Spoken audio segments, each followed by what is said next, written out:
আসসালামু আলাইকুম সুপ্রিয় ছোট ভাইয়া আপুরা, আশা করি সবাই ভালো আছেন।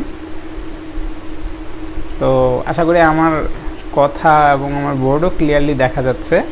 তো লাস্ট ক্লাসে আমরা মোটামুটি লাস্ট 4টা ক্লাসে আমরা মোটামুটি পর্যাবৃত্ত গতির যত থিওরিটিক্যাল ব্যাপার স্যাপার ছিল মোটামুটি দেখে ফেলার চেষ্টা করছি। তো ভাইয়া বলছিলাম যে আপনাদেরকে একটা এক্সট্রা রেকর্ডেড ম্যাথ ক্লাস দিব।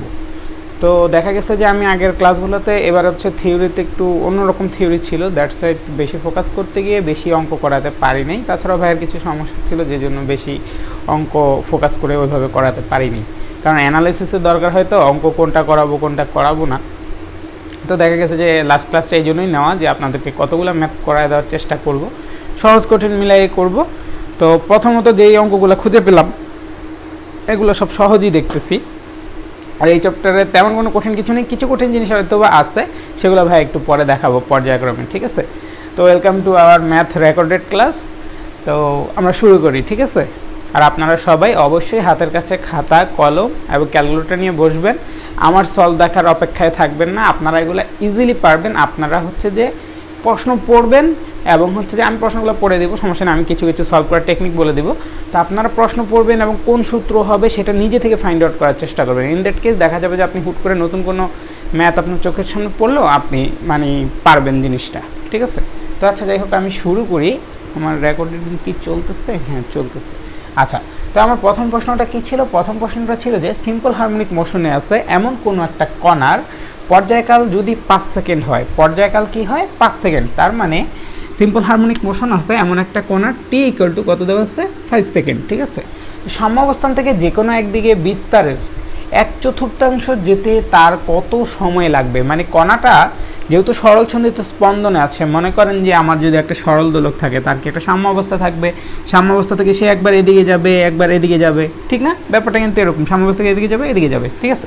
তো এখন বলছে এরকম মনে করেন কোনো একটা কণা আছে, তার সিম্পল হারমোনিক মোশন আছে, তার বিস্তারের 1/4 যেতে, ঠিক আছে। তো বিস্তার কি? বিস্তার হচ্ছে এ, বিস্তারের 1/4 মানে কি? 4/1 যাবে, ঠিক আছে। তো বিস্তারের 1/4 যেতে তার কত সময় লাগবে, ঠিক আছে। তার মানে বিস্তারের 1/4 যাওয়া মানে কি? তার যে স্মরণের ভ্যালু দেওয়া আছে, তা আপনার কাছ থেকে জানতে চাইছে কি এই ক্ষেত্রে সময়টা কত লাগবে, ঠিক আছে। তো এই হচ্ছে মোটামুটি ঘটনা। তো এটা আমার হিসেবে আপনি কয়েকভাবেই করতে পারেন। তো আমরা সূত্রানুসারেই করার চেষ্টা করি। মনে করেন x equal to a sine omega t, এরকম একটা রাশি আমরা কিন্তু সবাই জানি, ঠিক আছে। তো যেহেতু আপনাকে এ বলে দেওয়াই আছে, মানে এ কি আপনার এ যদি বিস্তার হয় তাহলে হচ্ছে আপনার অতিক্রান্ত দূরত্ব কত? a/4। তার মানে ইনডাইরেক্টলি এর কথা বলা আছে, ঠিক আছে। তাহলে এ আছে, এক্স আছে, এখান থেকে দেখতেছি ওমেগা হচ্ছে 2π/t, এটা আমরা জানি। তো টি এর ভ্যালু দেওয়া আছে, তা আপনাকে এই টি এর ভ্যালু বের করতে পারছে, তো ইজিলি এখান থেকে বের করে ফেলতে পারবেন। দেখেন a/4 আর এ তো থাকবেই, মানে এক্স এর জায়গায় এই ভ্যালু বসালাম, সাইন অফ ওমেগা হচ্ছে কি 2π/t, টি এর ভ্যালু কত? 5, ঠিক আছে, ইনটু টি। হ্যাঁ, আপনাকে কি বলছে যে কত সময় লাগবে, তার মানে আপনাকে এই টি এর ভ্যালুটা জানতে চাইছে, তাই না? এই যে এই টি এর ভ্যালুটা, তো এই টি এর ভ্যালুটা আমরা কীভাবে বের করবো? এ কাটা, তাহলে 1/4, ঠিক আছে, 1/4, আর ওই পাশে কে আছে? Sign 2π/5 into T. তো এখন আপনি সাইনটাকে এই পাশে নিয়ে আসেন, সাইনটাকে এই পাশে নিয়ে আসলে কি হবে? সাইন ইনভার্স 1/4 ইকুয়াল টু কত? 2π/5 টি, তাই না? তো এখান থেকে দেখেন আপনি সাইন ইনভার্স 1/4 করলে আপনি কি একটা ভ্যালু পাবেন না? মনে করেন এটা যদি সাইন ইনভার্স হাফ আসতো তাহলে এটার ভ্যালু কত আসতো? 30 ডিগ্রি, ঠিক আছে। 30 কি আসতো? ডিগ্রিতে আসতো। তাহলে আপনার এখানে কি 1/4 আছে, 1/4 এর ভ্যালুটা হচ্ছে আপনারা ক্যালকুলেশন করে বের করবেন, ঠিক আছে। তো 1/4 এর ভ্যালুটা কিসে আসবে? ডিগ্রিতে আসবে, ঠিক আছে।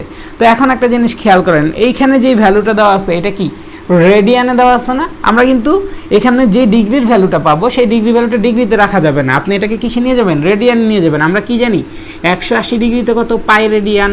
তাহলে 1 ডিগ্রিতে কত? পাই/180 রেডিয়ান। তো এইখানে মনে করেন সাপোজ 10 ডিগ্রি আছে, তাহলে 10 ডিগ্রিতে কত আসবে? 10 ডিগ্রিতে আসবে পাই ইন্টু 10 ডিভাইডেড বাই 180, ঠিক আছে। এটা হচ্ছে আপনার ডিরেক্ট ফর্মুলা। তো আপনি ইচ্ছা করলে এখান থেকে রেডিয়ানের মানটা বের করে এখানে লিখতে পারবেন। অবশ্যই এখানে ডিগ্রিতে ভ্যালু নেবেন না, ডিগ্রিতে ভ্যালু আসলে সেটাকে আপনি ডিগ্রিতেই তো ভ্যালু আসবে, আসার পর সেটাকে আপনি রেডিয়ানে নেবেন।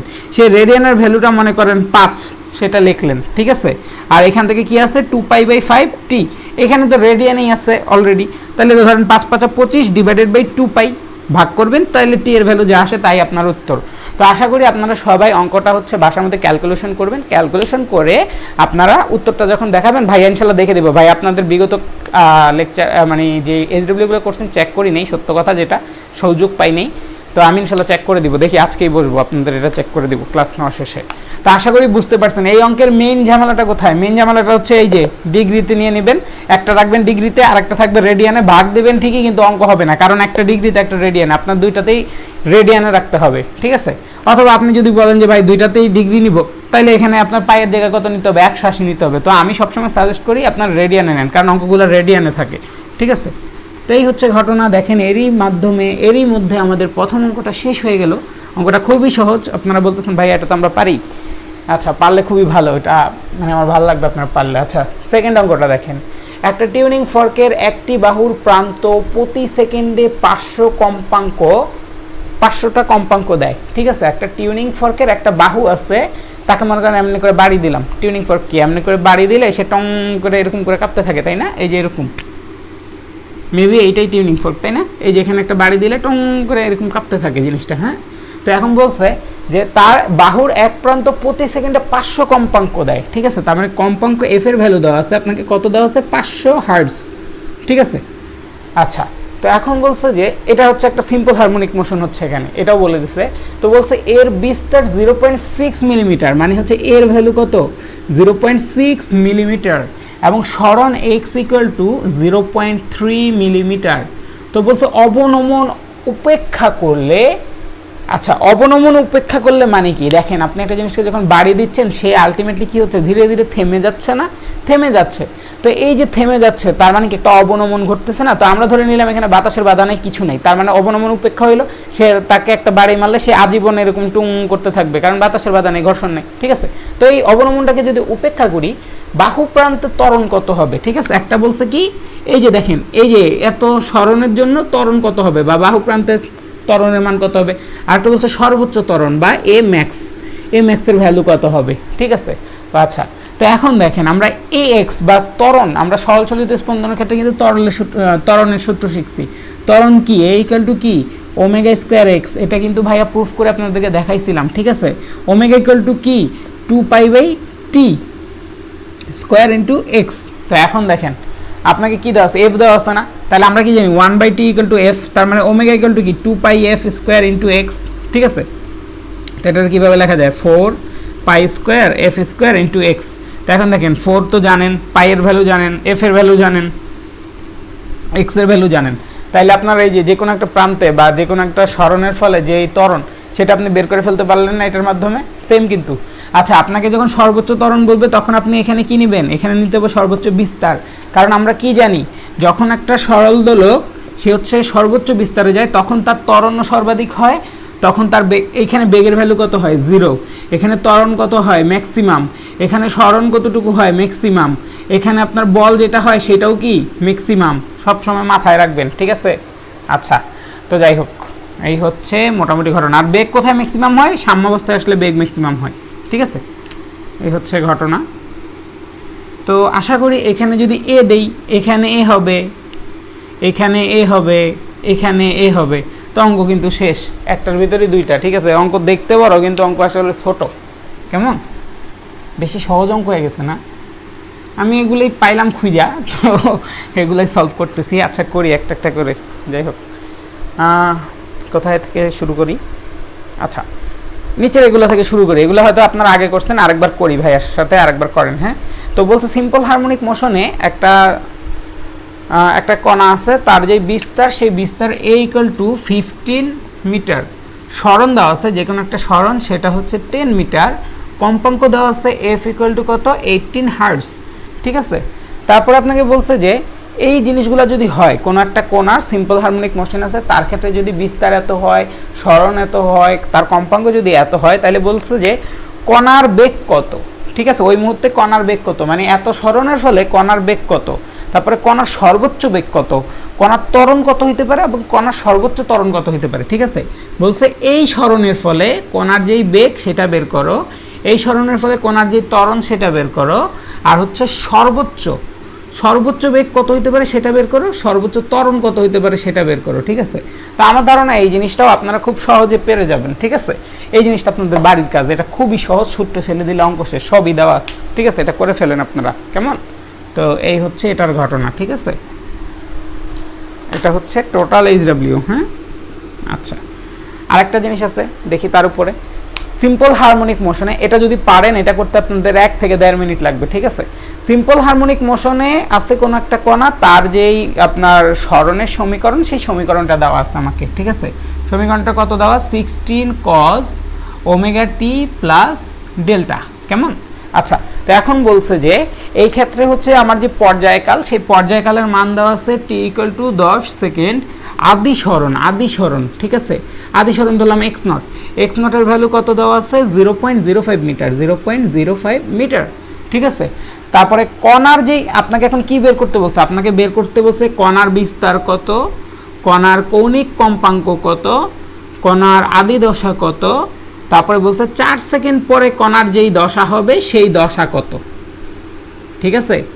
আশা করি বুঝতে পারছেন। আবার বলি, সিম্পল হারমোনিক মোশনে আছে এমন একটা কণার যেই সরণের সমীকরণ সেটা দেওয়া আছে আপনাকে বলা আছে যে এই ক্ষেত্রে তার যে পর্যায়কাল সেটা দেওয়া আছে, আদি সরণ দেওয়া আছে। এখন আপনাকে বলছে, প্রশ্ন করছে যে এটার বিস্তার কত হবে, এটার কৌণিক কম্পাঙ্ক কত হবে, এটার আদি দশা কত হবে, আর 4 সেকেন্ড পরে এটার দশা কত হবে। ভাইয়া কিন্তু এই রিলেটেড একটা ম্যাথ করাইছি। সো আপনারা যদি কেউ জিনিসটা পেরে থাকেন আগে থেকেই, তাহলে হচ্ছে যে এই জায়গা থেকে আমার ভিডিও দেখার দরকার নেই, নিজেরা অঙ্কটা করে ফেলেন, ঠিক আছে। তো যারা পারেন না তাদের জন্য আমি এখন করি, ঠিক আছে। তো এখন দেখেন এটা তার সরণের সমীকরণ, ঠিক আছে। তার মানে এইখানে আপনি কি দেখেন, আপনাকে কি দেওয়া আছে, আদি সরণ দেওয়া আছে না, ফার্স্টে কি বলা আছে, আদি সরণ বলা আছে, ঠিক আছে। আচ্ছা, যাই হোক, ওইটাই শোনা। তো আমি দেখি আমার এই সমীকরণ থেকে আমি কি কি পাই। আমাদের নর্মাল সমীকরণটা কি, নর্মাল সমীকরণটা কিন্তু এরকম যে x = a sin omega t plus delta, ঠিক আছে। এটা হচ্ছে কি আমাদের নর্মাল একটা সিম্পল হারমোনিক মোশনের সরণের সমীকরণ। তো এই ক্ষেত্রে দেখেন এটার সাথে যদি এটা কম্পেয়ার করি, এটার সাথে এটা কম্পেয়ার করলে x = y, তার মানে x এর যে ভ্যালু সেটা y এর ভ্যালুটা নির্দেশ করতেছে। তারপরে a কি, a হচ্ছে বিস্তার কত, 16, তার মানে আপনি এখানে অলরেডি পেয়ে গেছেন বিস্তার কত, 16 মিটার, কারণ কি বাকি সব SI এককে আছে, এটাও SI এককে থাকবে, ঠিক আছে। আচ্ছা, এই দেখেন আমি এক কাজ করছি, কি কাজ করছি, আমাদের কিন্তু সমীকরণ আছে দুইটা, আপনাদের মনে আছে কিনা জানি না। আমরা হচ্ছে একটা সমীকরণ পাই কি, a sin omega t plus delta, আরেকটা সমীকরণ কিন্তু পাই a cos omega t plus delta, ঠিক আছে। দুইটা পাই, দুইটা ব্যবকলনীয় সমাধান দুইটা আসে, হ্যাঁ। তো ভাইয়া কিন্তু আপনাদেরকে দুইটাই দেখাইছিলাম। তো হচ্ছে যে আপনার যেহেতু এখানে cos আছে, আপনি cos এরটা নেবেন, ঠিক আছে। আচ্ছা, যাই হোক, cos এরটা নেই আর না নেই, আপনার a মানে cos এরটা নিতে হবে। এখানে a = কত, 16 মিটার আসলো, হ্যাঁ। তো cos এর সাথে cos মিললো। আচ্ছা, ওমেগার সাথে ওমেগার তো কোনো ভ্যালু নাই, আর কোনোটার সাথে কোনোটার ভ্যালু নাই, মানে বাকিটা মিলে গেছে অটোমেটিক, ঠিক আছে। আচ্ছা, এখন আপনাকে কি বের করতে বলছে, আপনাকে ওমেগা বের করতে বলছে, ঠিক আছে। তারপরে আদি দশা বের করতে বলছে। এখন আমরা কোনটা কিভাবে বের করবো একটু চিন্তা করি, আমাদের কি কি দেওয়া আছে। আচ্ছা দেখেন, ওমেগা বের করার জন্য আপনাকে পর্যায়কাল দেওয়া আছে, ঠিক আছে। তাহলে আমরা কি জানি, ওমেগা = কত, 2π/t, ঠিক আছে, 2π/t। তো এখন দেখেন t এর মান কত, 10, 2π/10, তার মানে কত, π/5। এটাকে যদি আপনারা ক্যালকুলেশন করেন এখান থেকে ওমেগার একক পাবেন, ঠিক আছে। আচ্ছা, ওমেগার মান পাবেন, ওমেগার একক কি, ওমেগা হচ্ছে কৌণিক কম্পাঙ্ক বা কৌণিক বেগ, ঠিক আছে। তার মানে এটার একক কি হবে, রেডিয়ান পার সেকেন্ড। কখনো ভুল করবেন না, কিভাবে আপনি এটার একক দিবেন, সেই এককগুলো কখনো ভুল করবেন না, মানে দিবেন না এমন যাতে না হয়, কখনো সবসময় একক দিয়ে দেবেন, ঠিক আছে। তাহলে ওমেগার ভ্যালু আমি এখান থেকে পেয়ে গেলাম, হ্যাঁ। ওমেগার ভ্যালু আমার কত আসলো, π/5 রেডিয়ান পার সেকেন্ড। অঙ্ক দিকে ভালোভাবে খেয়াল করলে আপনারা অঙ্কটা পারবেন, হ্যাঁ। আচ্ছা, এখন হচ্ছে যে আমাকে ডেল্টা বলছে, ঠিক আছে। ডেল্টা কি বুঝে, আমার ডেল্টা বুঝে আদি দশা। আদি দশা আমি কখন পাই, আদি দশা মানে যখন আমি যাত্রা শুরু করছি তখন আমার যেই দশা সেটাকে আদি দশা বলবো। তো যাত্রা যখন শুরু করছি তখন t = কত, 0 সেকেন্ড। তো t = 0 সেকেন্ডে আমার আদি দশা কত সেটা আমার বের করতে হবে, তাই না। এই যে দেখেন, আদি দশা বলা মানে আমাকে এই ইনফোটা মনে না, ভিতরে বলে দিছে, ঠিক আছে। আচ্ছা, আবার যখন আদি দশা দিছে তখন আমাকে বলে দিছে আদি সরণ এত, ঠিক আছে। আদি সরণের মান কত, এত বলে দিচ্ছে। তাহলে এখন দেখেন আপনার সমীকরণ তো এইটা, তাই না। তো আপনি সমীকরণে এই y এর জায়গায় কি x0 বসবে, তার মানে y এর ভ্যালু কত, আদি সরণ 0.05 = 16 cos ওমেগা। ওমেগার ভ্যালু কিন্তু এখন আপনি এখান থেকে জানেন, π/5, ঠিক আছে, ওমেগা টি। আচ্ছা, ওমেগার ভ্যালু জানেন ভালো কথা, টি যখন হচ্ছে আদি সরণ তখন আপনার টি এর ভ্যালু কত, টি এর ভ্যালু তো 0 সেকেন্ড মাত্র বললাম। আদি মানে কি, শুরুতে ইনিশিয়ালি টি এর ভ্যালু কত 0 প্লাস হচ্ছে যে ডেল্টা, এই ডেল্টার ভ্যালু কি আপনার হচ্ছে আদি দশা, সেই আদি দশাই তো আপনি এখন বের করতেছেন তাই না। তাহলে এখন দেখেন 0.05 ইকুয়াল টু 16 কজ ডেল্টা, ঠিক আছে। এই হচ্ছে ঘটনা, এটাকে দিয়ে এটাকে ভাগ করবেন, এখান থেকে ডেল্টার মানটা কিন্তু আপনারা ইজিলি বের করে ফেলতে পারবেন। তো আশা করি আদি দশা কিভাবে বের করছি আমরা সেটা বলে দিলাম, ঠিক আছে। আশা করি আপনারা বুঝে গেছেন, যারা আগে পারতেন না তারা এখন পেরে যাবেন ইনশাআল্লাহ, ঠিক আছে। তো এখান থেকে আপনি আদি দশা পেয়ে যাবেন। হ্যাঁ, তো আদি দশা যদি পান, তো এখন আপনাকে বলছে 4 সেকেন্ড পরে ওর দশা কত, ঠিক আছে। আচ্ছা, এই সমীকরণে কোন জায়গাটা দশা নির্দেশ করে ভাইয়া, কিন্তু বলছিলাম এই যে কোণের পরে, এই যে দেখেন মানে ট্রিগোনোমেট্রিক ফাংশনের পরে যে কোণটা আছে সেই কোণটাই হচ্ছে আসলে টোটাল দশাটা নির্দেশ করে, ঠিক আছে।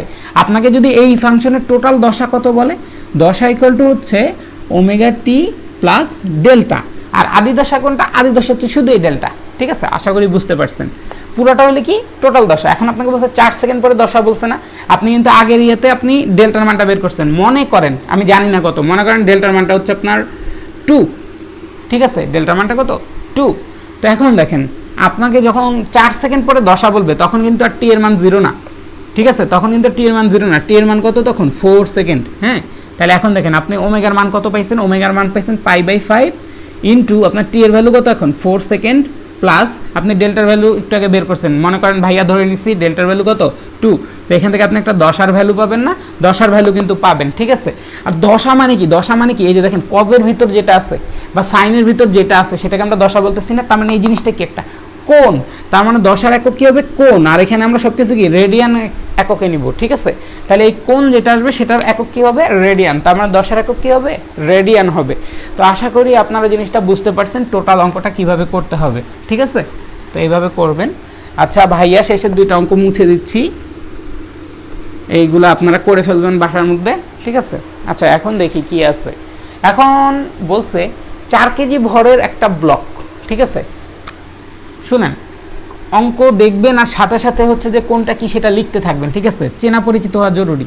দেখেন এই যে ভর, আপনার 4 কেজি ভরের একটা ব্লক সিম্পল হারমোনিক মোশনে আছে, তো বলছে বল ধ্রুবক, বল ধ্রুবককে কি দ্বারা প্রকাশ করি, কে, বল ধ্রুবকের মান কত 215 নিউটন পার মিটার হলে কৌণিক কম্পাঙ্ক কত। খুবই সহজ একটা প্রশ্ন, এম এর ভ্যালু দেওয়া আছে, কে এর ভ্যালু দেওয়া আছে, আপনাকে বলছে কৌণিক কম্পাঙ্ক কত। আমরা কৌণিক কম্পাঙ্কের সূত্র কি জানি, ওমেগা ইকুয়াল টু √/k/m, কে এর ভ্যালু জানেন, এম এর ভ্যালু জানেন, ওমেগার ভ্যালু বের হয়ে গেছে, ঠিক আছে, কৌণিক কম্পাঙ্ক বের হয়ে গেছে, শেষ, কৌণিক কম্পাঙ্কের একক দিয়ে দিবেন। হ্যাঁ, আচ্ছা, তো পরেরটা কি বলছে, 400 গ্রাম ভরের একটা বস্তু সরল সন্ধিত স্পন্দনে গতিশীল থাকলে বস্তুর 0.1 মিটার সরণ হয়, ঠিক আছে। বস্তুর ভর কত 400 গ্রাম, ঠিক আছে। তো আমরা এসআই এককে নিব, তো শুরুতেই কি 400 ইন্টু 10⁻³ কেজি, কেমন, আচ্ছা।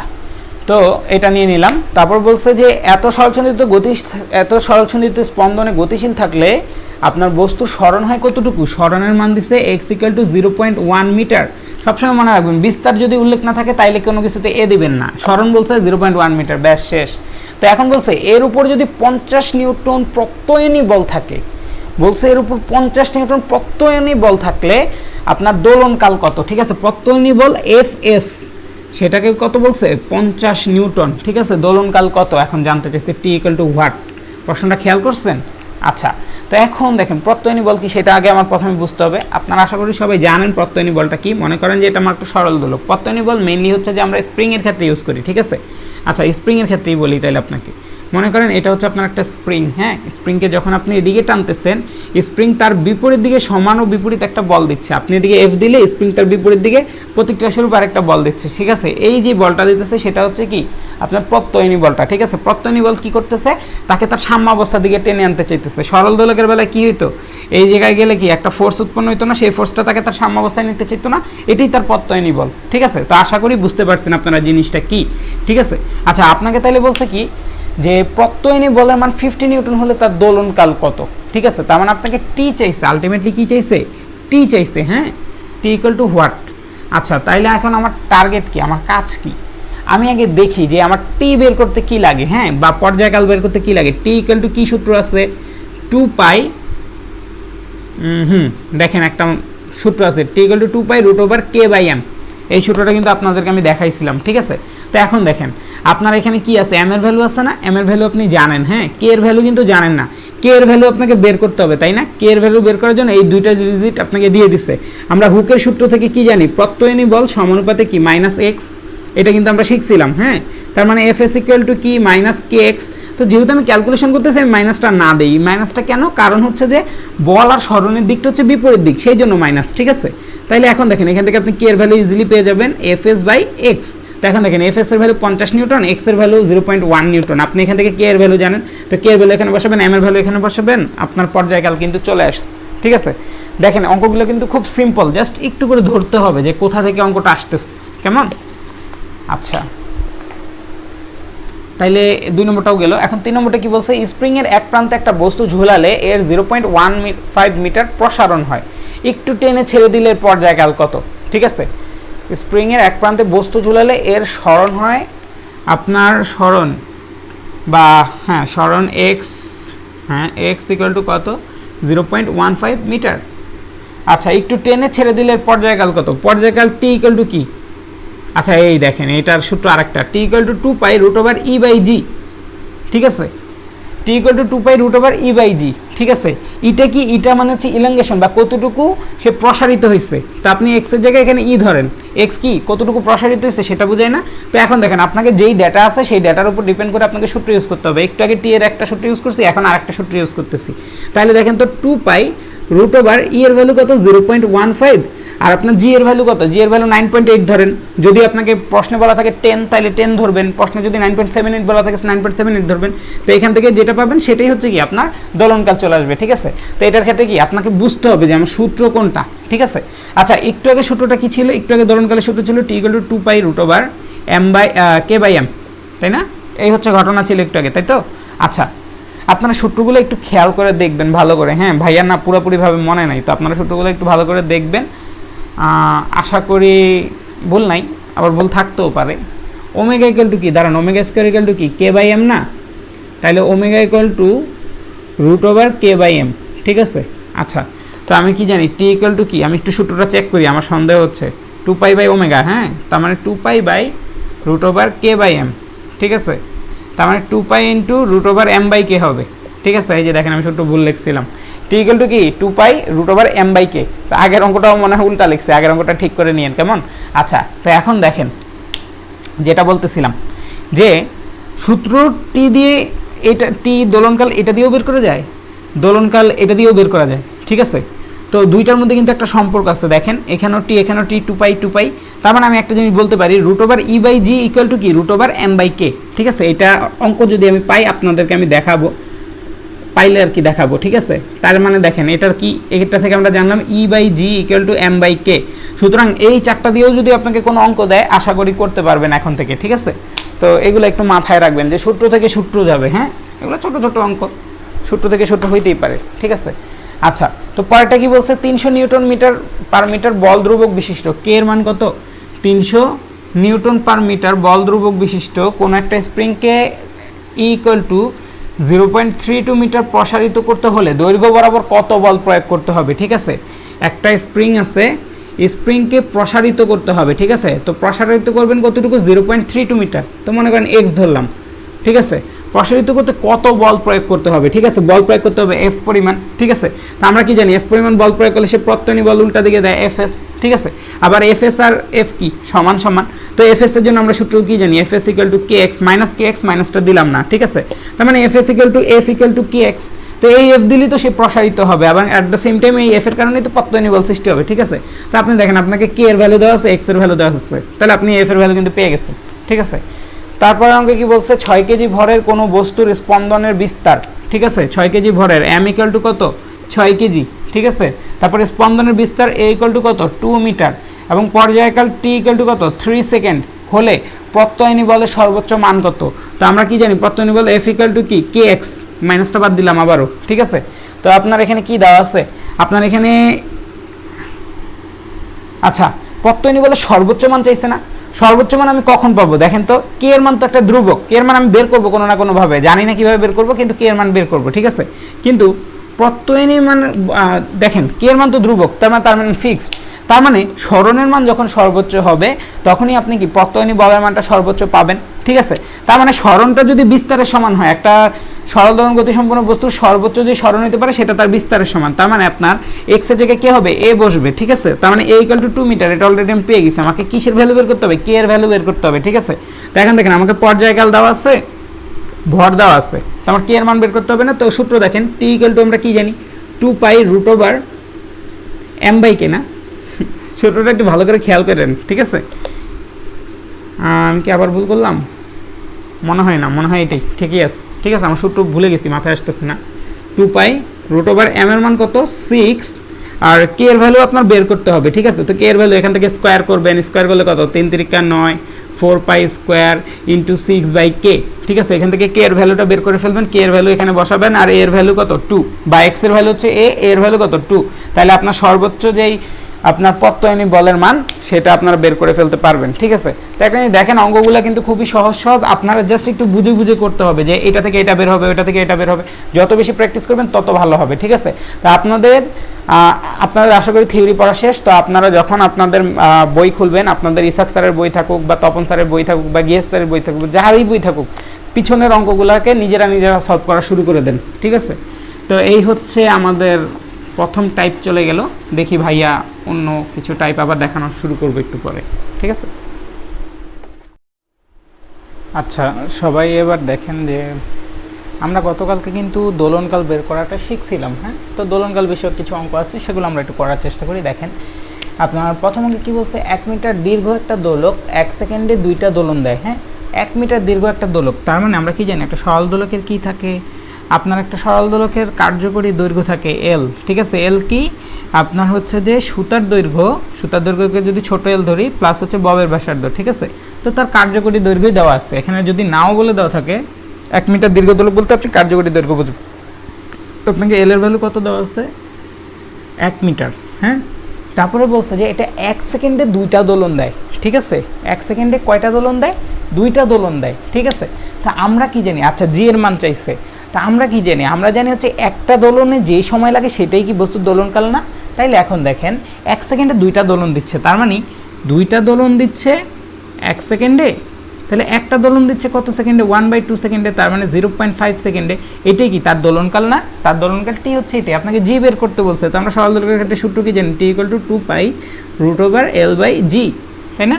তো এখন দেখেন আপনি এল এর ভ্যালু জানেন, টি এর ভ্যালু বের করে ফেলছেন, জি এর ভ্যালু ইজিলি পেরে যাবেন। ঠিক না, পেরে গেছেন কিন্তু। ঠিক আছে, খুবই সহজ, তো আশা করি অঙ্কটা পেরে যাবেন সবাই। আচ্ছা, তারপরেরটা কি, তারপরেরটা বলছে যে সরল দোলকের জি = 9.8। ঠিক আছে, জি এর ভ্যালু কত দেওয়া আছে, ওই স্থানের অভিকর্ষ ত্বরণ জি এর ভ্যালু দেওয়া আছে 9.8 মিটার/সেকেন্ড/2, এবং ওই স্থানে 3/7 সেকেন্ড সময়ে একবার টিক শব্দ করে, মানে সরল দোলকটা যখন দুলতে থাকে তখন প্রত্যেক 3/7 সেকেন্ড সময়ে সে একবার করে টিক শব্দ করে। ঠিক আছে, তো দোলকের কার্যকর দৈর্ঘ্য কত। তো একটা জিনিস মনে রাখবেন অঙ্ক করার ক্ষেত্রে, ঠিক আছে, আপনাকে যদি অর্ধ দোলন বলে বা বলে যে একবার টিক শব্দ করছে, তাহলে আপনি ধরে নেবেন কি তার কি হয়েছে, অর্ধ দোলন হয়েছে। দুইবার টিক শব্দ করলে তার কি হয়েছে, পূর্ণ দোলন হয়েছে, এটা আপনি ধরে নেবেন। ঠিক আছে, এটা অঙ্ক করতে করতে এসে পড়বে আপনাদের। হ্যাঁ, তাইলে ভাই কি বললাম, একবার টিক শব্দ করলে আমরা কি বুঝে নিব, সেখানে কি হয়েছে, অর্ধ দোলন হয়েছে। ঠিক আছে, মানে দোলকের ব্যাপারটা হচ্ছে এরকম, এভাবেই সেট করা থাকে অঙ্কগুলা। তো t/2 = কত সেকেন্ড, 3/7 সেকেন্ড। ঠিক আছে, তাইলে আপনার পূর্ণ দোলনে কত, 3 × 2 / 7, তার মানে 6/7 সেকেন্ড। ঠিক আছে, তো আপনি দোলনকাল জানেন। এখন আপনাকে বলছে কার্যকরী দৈর্ঘ্য কত। ঠিক আছে, জি এর মান দেওয়া আছে, টি এর মান দেওয়া আছে, কার্যকরী দৈর্ঘ্য কত, আপনার সূত্র কি, t = 2π√L/g। ঠিক আছে, টি জানেন, জি জানেন, বাকি সব তো বের হয়েই গেছে। ঠিক আছে, আশা করি অঙ্কটা করে ফেলতে পারবেন। আমি বারবার ডাস্টার খোঁজার জন্য ওইদিকে যাই, পরে দেখি ডাস্টার আমার হাতে। আচ্ছা, আমাদের প্রথম 2টা অঙ্ক শেষ। হ্যাঁ, ঠিক আছে, আশা করি সবাই বুঝতে পারছেন।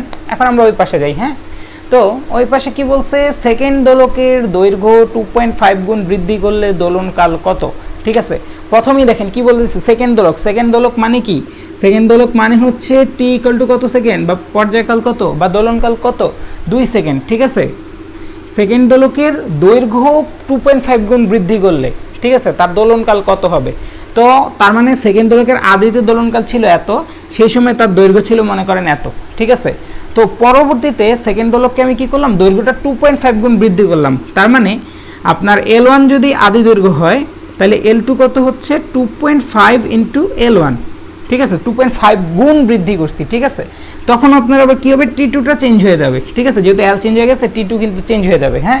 তো আপনাকে ওই দোলনকালটাই বের করতে বলছে। তো আমরা কি জানি T1 ইকুয়াল টু কি 2 pi root over L1 by জি, একটা নির্দিষ্ট স্থানের জন্য, ঠিক আছে।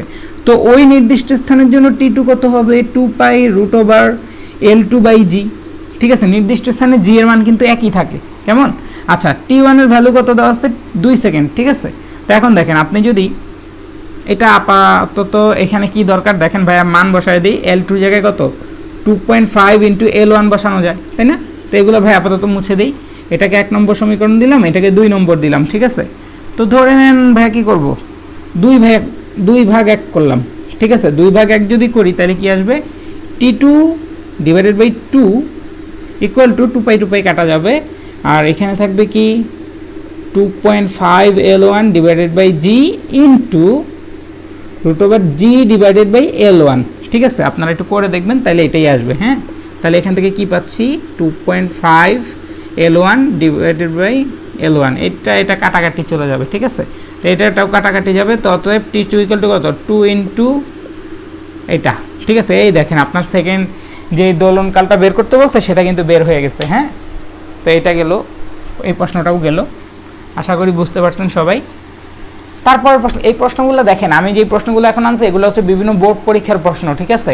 সবগুলো বোর্ডে আসে নাই, কিন্তু ম্যাক্সিমাম যেগুলো বোর্ডে আসছে এবং হচ্ছে যে বিভিন্ন board, Dhaka board, Comilla board, Rajshahi board, Barisal board, বিভিন্ন বোর্ডের প্রশ্ন আছে এখানে, এবং হচ্ছে বিভিন্ন পরীক্ষা তো আসছে, ঠিক আছে। আমি জাস্ট এখন সাইড দিয়ে আর লিখিনি, অনেক রাত হয়ে গেছে, এখন আর ইচ্ছা করতেছে না এসব লিখতে, ঠিক আছে। তো আমি প্রশ্নগুলোও কিন্তু সংক্ষেপে লিখি, পুরো প্রশ্ন লিখি না। আবার দেখেন একটা সেকেন্ড দোলকের দৈর্ঘ্য 25.6% বাড়ালে দোলনকাল কত, ঠিক আছে। তো এখানে ভাইয়া কিছুই বলবো না, আপনারা অঙ্ক আগের মতো করেই করবেন, জাস্ট আমি বলতেছি দৈর্ঘ্য বৃদ্ধিটা, আদি দৈর্ঘ্য L1 হইলে পরের দৈর্ঘ্যটা কত পার্সেন্ট বাড়াইছি, 25.6% বাড়াইছি, তার মানে বাড়াইছি কতটুকু 25.6%, তার মানে L1 এর 25.6% বাড়াইছি, ঠিক আছে। এইটুকু খালি কি বৃদ্ধি করছি, তো এইটুকু যদি বৃদ্ধি করি তার মানে বৃদ্ধি কত 25.6 L1 ডিভাইডেড বাই 100, এইটুকু আমি বৃদ্ধি করছি। বৃদ্ধি করলে তো আমার আপনার এটা কিন্তু নতুন দৈর্ঘ্য হয়নি, নতুন দৈর্ঘ্যটা কি, নতুন দৈর্ঘ্য হচ্ছে আদি দৈর্ঘ্য প্লাস হচ্ছে বৃদ্ধি, ঠিক আছে। বৃদ্ধিটা কি এটা 25.6 L1 ডিভাইডেড বাই 100। তো L1 জানেন, L2 জানেন, এবার হচ্ছে অঙ্কটা আগের মতো করবেন, ঠিক আছে। আশা করি বুঝতে পারছেন। তো এই অঙ্কগুলো করবেন আপনারা, ভাইয়া মুছে দিচ্ছি, আপনারা পজ করে করে এই জায়গাগুলোর প্রশ্নগুলো নেবেন, নিয়ে লিখে ফেলবেন, ঠিক আছে। মুছে দিলে আমার ভালো লাগে যে অঙ্ক কমে যাচ্ছে। কোনো স্থানে দুটি সরল দোলকের দোলনকালের অনুপাত 4:5, ঠিক আছে। দুইটা সরল দোলক আছে, দুইটারই দোলনকালের অনুপাত হচ্ছে 4:5। তো একটা ধরলাম T1 একটা T2, তাহলে কত 4/5 এরকম কিন্তু, হ্যাঁ। তো বলছে তাদের কার্যকরী দৈর্ঘ্যের অনুপাত কত, ঠিক আছে। তাহলে তাদের কার্যকরী যে দৈর্ঘ্য সেটার অনুপাত বের করবো। তো এটার ক্ষেত্রে সূত্র কি আসবে, একটা নির্দিষ্ট স্থানে বলছে বা কোনো স্থানে বলছে, তার মানে তাদের জি ফিক্সড, দুইজনের জি সেম, তাহলে আমার সূত্র কি T1 equal to 2 pi root over, মনে করেন এটা L1 বাই জি, হ্যাঁ। আর হচ্ছে T2 কি 2 পাই রুট ওভার, দৈর্ঘ্য তো ভিন্ন ভিন্ন, L2 বাই জি, ঠিক আছে। তো দেখেন এই দুটাকে যদি আমি ভাগ করি 2 পাই কাটা যাবে, জি কাটা যাবে, L1 L2 থাকবে। এখান থেকে আপনারা ইজিলি অনুপাতটা বের করে ফেলতে পারবেন। অঙ্ক কিন্তু খুব সহজ, ঠিক আছে। অঙ্ক কিন্তু এখানেই শেষ। ভাই একটু তাড়াতাড়ি করে ফেলতেছি। আচ্ছা, এরপর একটা দেখেন, পৃথিবী আর চন্দ্রপৃষ্ঠে দুইটা প্ল্যানেট, তো দুইটি সেকেন্ড দোলকের আচ্ছা দৈর্ঘ্যের অনুপাত হচ্ছে 81:16, ঠিক আছে। আচ্ছা 81:16। আপনাকে কি বলছে, পৃথিবী আর চন্দ্রপৃষ্ঠে দুইটা সেকেন্ড দোলক আছে, ঠিক আছে। তার মানে পৃথিবী পৃষ্ঠে যে সেকেন্ড দোলক আছে তার T1 হচ্ছে, এটা কোথায় পৃথিবী আর্থ, তার সেকেন্ড দোলক যেহেতু 2 সেকেন্ড। আবার চন্দ্রপৃষ্ঠে মুন যেই সেকেন্ড দোলক আছে সেটাও কত 2 সেকেন্ড, ঠিক আছে। দুইটা সেকেন্ড দোলকের দৈর্ঘ্যের অনুপাত হচ্ছে এত। পৃথিবী পৃষ্ঠে যেই দোলক আছে সেটা L1 হইলে, আর চন্দ্রপৃষ্ঠটার কার্যকরী দৈর্ঘ্য L2 হইলে L1 by L2 equal to কত বলে দিচ্ছে 81:16।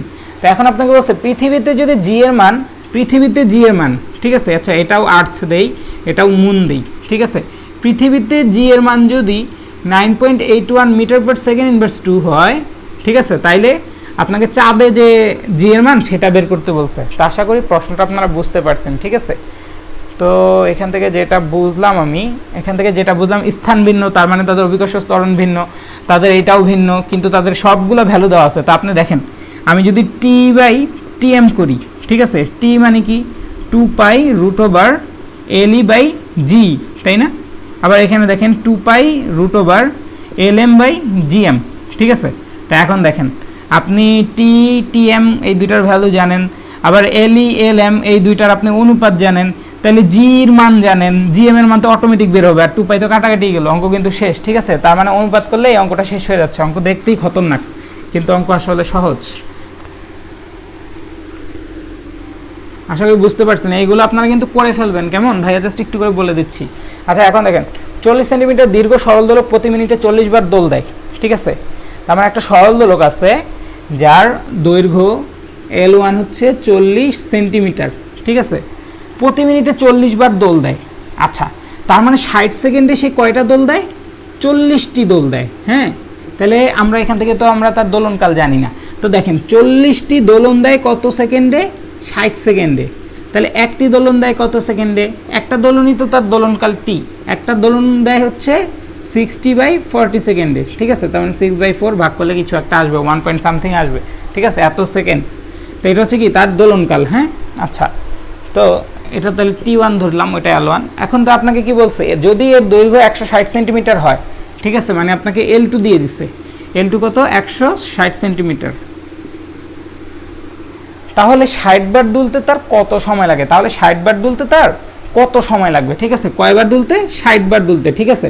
তাহলে এখন একটা জিনিস চিন্তা করেন, এখানে আপনাকে ঠিকভাবে উল্লেখ করে দেয়নি, কিন্তু আপনি এখানে ধরে নেবেন যে এটা হচ্ছে একই স্থানে ঘটছে, ঠিক আছে। একই স্থানে ঘটলে তার জি এর মান কি হবে? জি এর মান হচ্ছে ফিক্সড হবে, মানে উপরের ক্ষেত্রেও জি যা, নিচের ক্ষেত্রেও জি তা, ঠিক আছে। তো আপনার আগে কি T1 = 2 pi root over L1 by G, আর T2 = কত? 2 pi root over L2 by জি, ঠিক আছে, একই স্থান ধরে নিছি। তাহলে এখন দেখেন T1 এর ভ্যালু কিন্তু আপনি বের করছেন, ঠিক আছে। এখন আপনার হচ্ছে আগে দৈর্ঘ্য ছিল L1, L1 এর জন্য আপনি T1 জানেন, ঠিক আছে। আচ্ছা, আপনি চাইলে এখানে কি করতে পারবেন জানেন? L1 জানেন, T1 জানেন, ঠিক আছে। তাহলে আপনি চাইলে এখান থেকে জি এর ভ্যালুটা বের করে নিতে পারবেন, ঠিক আছে। তো আপনি যদি জি এর ভ্যালুটা বের করে নেন, এখন দেখেন দ্বিতীয় ক্ষেত্রে আপনার কি লাগবে? বলছে যে দ্বিতীয় ক্ষেত্রে যখন L2 = এত হবে, তখন এক একটা দোলনে তখন 60টা দোলনে কত সময় লাগবে, বা 60 বার দুলতে কত সময় লাগবে। তো একবার দুলতে কত সময় লাগবে সেটা আমার বের করতে হবে। তো যেহেতু আমার দৈর্ঘ্য চেঞ্জ হয়ে গেছে, L2 চেঞ্জ হয়ে গেছে, তার মানে কি আমার দোলনকাল চেঞ্জ হয়ে যাবে। তো দোলনকালটা আমার আগে বের করতে হবে। দোলনকাল যদি জানি, তার মানে একটা দোলনে কত সময় জানবো? একটা দোলনে কত সময় জানলে 60টা দোলনে কত? 60 × T2, এটা হচ্ছে মোট সময়, ঠিক আছে। মোট সময় হচ্ছে এটা হবে, তাই না? একটা দোলনের সময় জানলেই তো বাকিটা আমি গুণ দিয়ে বের করে ফেলতে পারবো। তাহলে এটা বের করতে হবে। তো এখান থেকে আপনি জি এর ভ্যালু জানেন না, জি এর ভ্যালু বের করে নেবেন। সেই একই জি এর ভ্যালুটা আপনি এখানে বসাবেন, আর এখানে L2 ভ্যালু তো আপনি জানেনই, ঠিক আছে। আর জি এর ভ্যালু তো আপনার মিটার/সেকেন্ড/2 তে নিতেছেন, তার মানে হচ্ছে L1 40 সেন্টিমিটার থেকে মিটারে নেবেন, 160 সেন্টিমিটার থেকে মিটারে নিয়ে যাবেন, ঠিক আছে। তাহলে হচ্ছে L1 L2 জানেন। তো এখান থেকে এই জি এর মানটা বের করে এখানে বসাবেন, জি এর মান বসালে T2 এর মান আসবে, T2 এর মান আসলে T2 এর মানের সাথে 60 দিয়ে গুণ দিবেন, অঙ্ক শেষ, ঠিক আছে। আশা করি বুঝতে পারছেন। অঙ্কটা কিন্তু কঠিন না, কিন্তু অঙ্কটা একটু বুঝার জিনিস। হ্যাঁ, ঠিক আছে, এটা আমি মুছে দিচ্ছি। তারপর কোন স্থানে জি = 9.81 মিটার/সেকেন্ড/2 গোলকের ব্যাস যদি এত হয়, ওই স্থানে সেকেন্ড দোলক তৈরির জন্য সুতার দৈর্ঘ্য কত?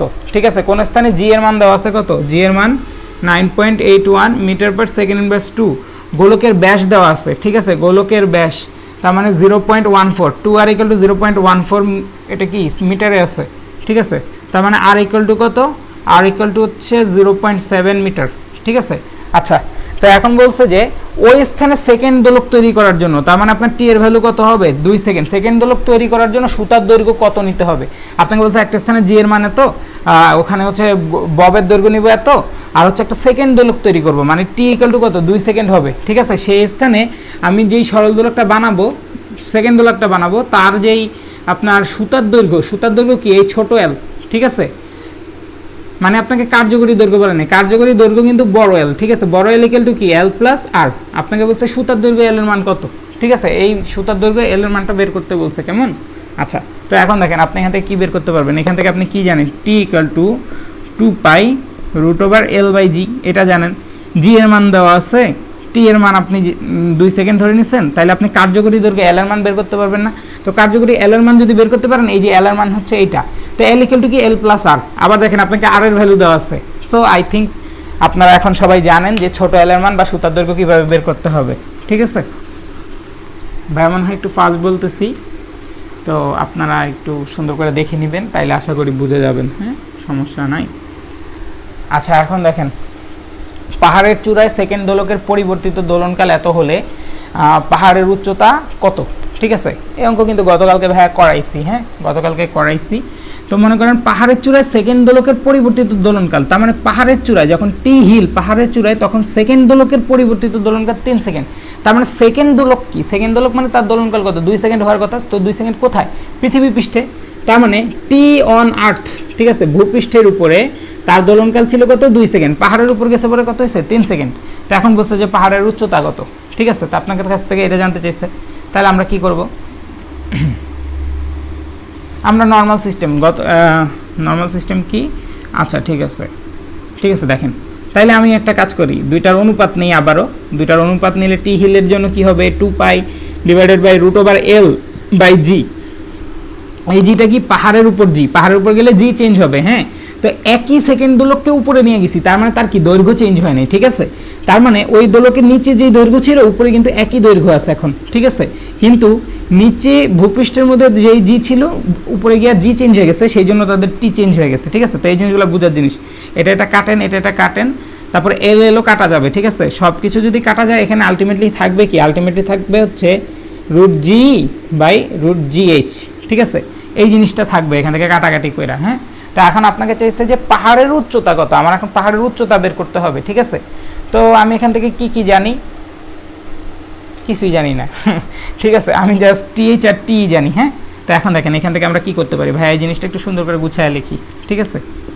√G বাই GH, এই তো।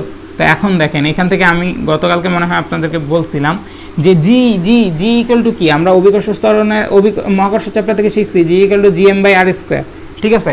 এখন দেখেন জিই মানে হচ্ছে পৃথিবীর পৃষ্ঠের উপর তার যেই আপনার অভিকর্ষ স্তরণ, সেটা আমরা বের করতেছি। তো আমরা কি কেন্দ্র থেকে এইটুকু দূরত্ব নেই এই সূত্র অ্যাপ্লাই করার জন্য, তাই না। তো পৃথিবীর পৃষ্ঠ থেকে তার দূরত্ব R স্কোয়ার, তো দূরত্ব হচ্ছে আর, তাহলে সেক্ষেত্রে আপনার এই জি এর মান কত আসবে, জি এর মান আসবে GM বাই R স্কোয়ার, ঠিক আছে, ইনটু এখন GH এর ভ্যালু, ঠিক আছে। GH এর জন্য কি পাবো, GH কি পাহাড়ের উপর না, তার মানে এই পৃথিবীর উপর কেন্দ্র, এটা তো পৃথিবীর উপর এখানে একটা পাহাড় আছে, ঠিক আছে। কেন্দ্র আর তো আছে, এই পাহাড়ের একটা উচ্চতা আছে না H, তাহলে পৃথিবীর কেন্দ্র থেকে এইটুকু টোটাল উচ্চতা কত হবে, R প্লাস H হবে এই টোটাল উচ্চতাটা, ঠিক আছে। তাহলে আপনার এখানে সূত্র কি আসবে, R plus H whole square, ভাইয়া একবার উল্টাই দিছি, ডিভাইডেড বাই GM, এইভাবে আসবে জিনিসটা। তো এটা কাটা যাবে।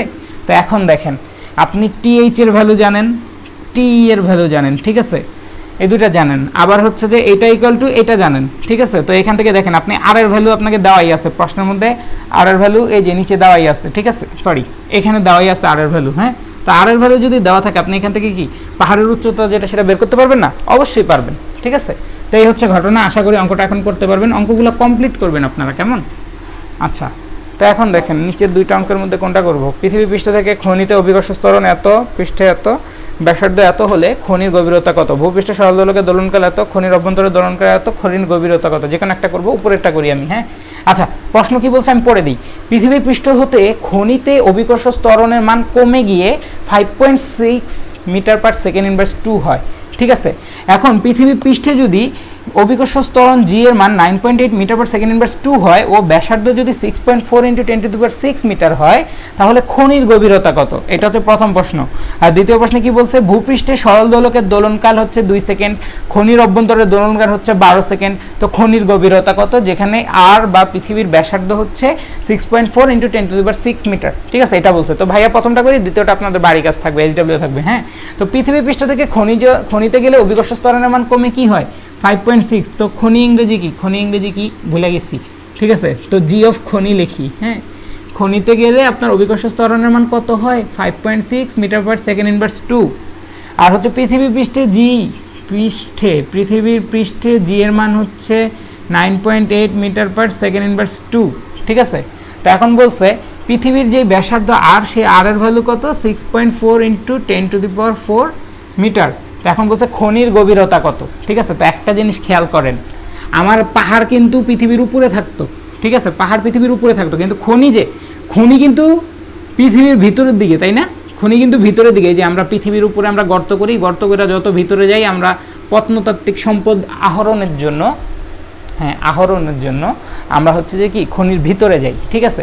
তাহলে উপরে গেলে যদি আমার এইচ যুক্ত হইতো, আর প্লাস এইচ হইতো, নিচে কি মনে করেন খনির গভীরতা হচ্ছে এইচ, তাহলে নিচে নামলে কি আমার এইখান থেকে এইটুকু ডিস্টেন্স কমে গেল না?